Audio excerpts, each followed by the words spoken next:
muri ruregerero, usatoziva zvandiri ruregerero, ndakanga ndakarasika baba.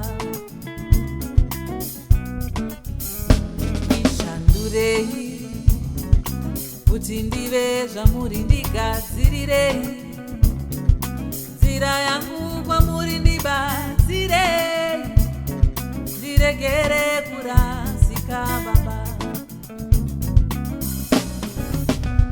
Ndinoda kuendawo kumusha kwangu, kuna Mwari baba vachindibudira hanzi, mwanangu wagona.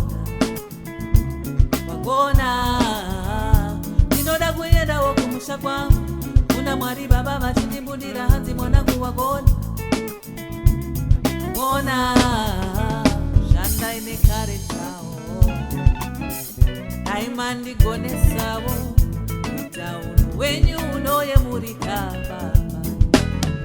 Chiso chenyu ngationekwe, rudo rwenyu ngarudururwe pauyo neuyo neuyo anozvida usendi.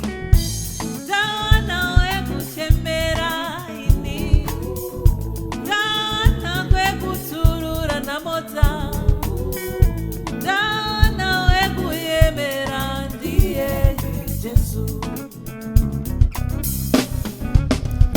Ndinoda kuendawo kumusha kwangu, kuna Mwari baba vachindibudira hanzi, mwanangu wagona. Ndinoda kuendawo kumusha kwangu, kuna Mwari baba vachindibudira hanzi, mwanangu wagona. Ndinoda kuendawo kumusha kwangu, kuna Mwari baba vachindibudira hanzi, mwanangu wagona.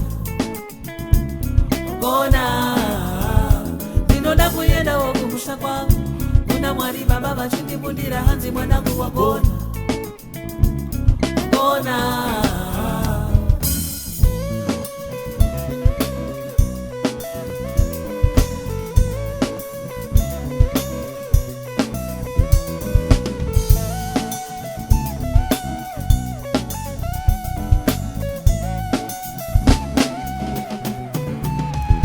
Ndinoda kuendawo kumusha kwangu, kuna Mwari baba vachindibudira hanzi, mwanangu wagona.